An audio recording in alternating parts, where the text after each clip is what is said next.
guys, my name is Isabella and welcome to my channel. Today I'm going to be going over my tanning routine. I use the Bali self-tanning mousse. I started using this a couple weeks ago and absolutely love it. Before then I used to use Jergens instant tanner, which I liked that because you were instantly tan, but I feel like it made me a tiny bit orange.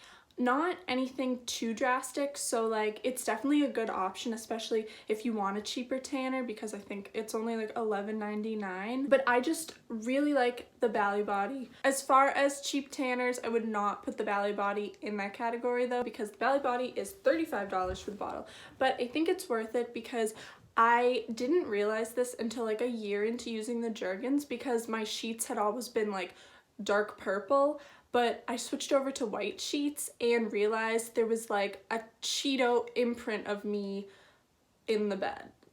So I decided to try something a little pricier, and that would be the Bali self-tanning mousse, and I found it at Ulta. I put this on my body, and even after showering, it stays on for like a good week until anything starts to get splotchy or come off. So that's really great about this tanner, and I still have white sheets and no tanner has come off on the sheets. So honestly, that makes it all worth it. I usually don't burn when I go in the sun, but you know, I just feel like it's probably a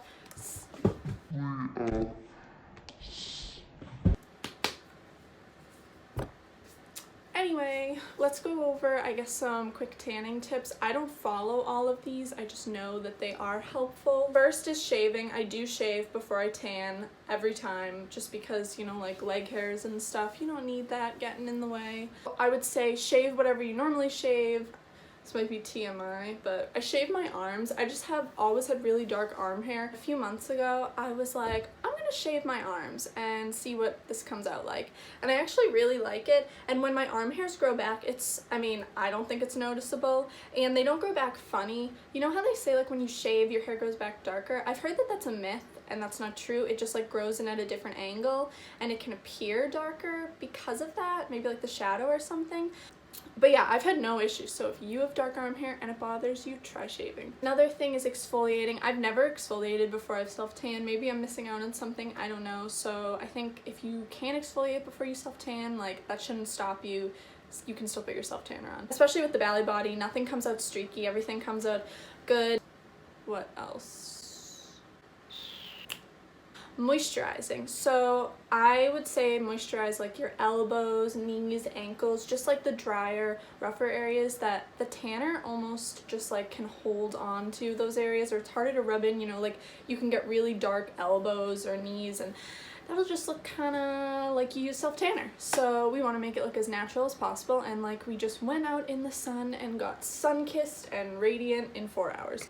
It says skin can be washed after 1 hour with warm water. For a longer lasting, darker tan, allow 4 to 8 hours before showering. So I've used this tanner twice and I've only kept it on for 4 hours both times, but this time I want to keep it on for a full 8 hours just to see if that makes the tan a lot darker, or maybe makes it last a lot longer. Next I'm going to show you guys like how I apply it. It's really nothing special. I take my big mitt and my baby mitt, or my mama mitt, and I just use this pretty much for my whole body, and then if I need to, I'll go in for maybe like my elbows to smooth things out, or like I use it for my armpits, just because this can kind of, you know, get in places that this bigger mitt might have a little trouble doing. So that's that. And I got these on Amazon in a set with also an exfoliating glove, and I think that was $10. So I will link that down below, because these are really great mitts in my opinion.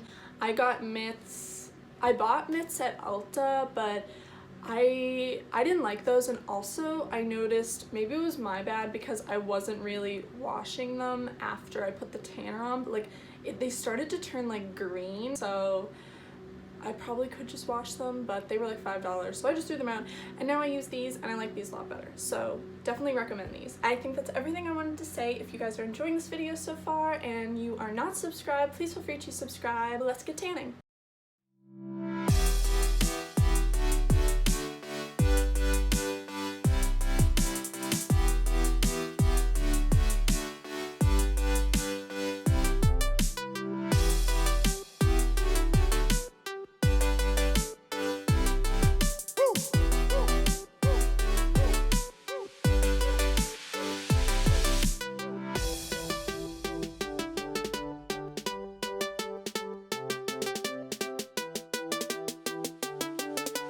Okay, so I just finished applying the tanner everywhere, and I will talk to you guys when it is time to wash it off. So it's the next day. I put the tanner on at 2 p.m. yesterday and washed it off at 10 p.m. So I left it on for the full 8 hours. It was actually helpful wearing the bikini because now you can see the contrast, and I have tan lines from the tanner. So see, there's a pretty big difference in my opinion. It gives you a nice tan after just one application. And honestly, I didn't even put that much on this time. I usually put on more, so maybe less is more. I'm a big fan. But thank you guys so much for watching this video. I hope you found it helpful, and I will see you next time.